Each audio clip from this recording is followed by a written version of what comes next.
Kebakaran ini terjadi di Kelurahan Sumpang Minangai, Kecamatan Bacukiki Barat, Kota Parepare, Minggu 30 Agustus 2020.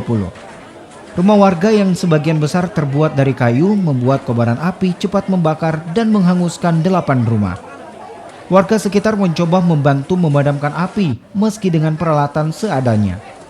Petugas dinas kebakaran yang coba memadamkan api kesulitan. Pasalnya, lokasi kebakaran yang berada di lorong sempit, api baru bisa dipadamkan sekitar 30 menit kemudian.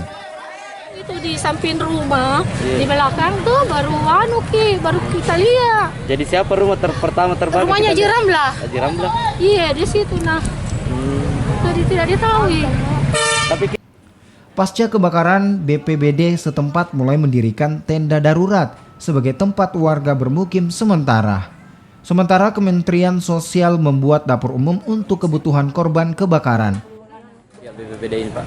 Iya, pasca kebakaran yang kami lakukan mendirikan tenda peduli kebakaran, di mana dalam kegiatan ini nantinya kami akan menerima bantuan-bantuan dermawan untuk disalurkan kepada korban kebakaran. Untuk korban kebakaran ini sendiri Pak, di mana diungsikan sementara Pak? Untuk sementara kami sudah konsultasi dengan pihak kelurahan, pihak pemerintah setempat.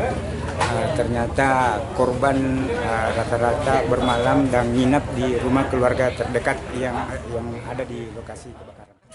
Dari data BPBD Parepare, dari 8 rumah yang terbakar, 3 rumah ludes.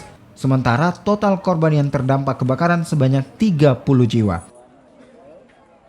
Sudin Samsudin, Kompas TV Parepare, Sulawesi Selatan.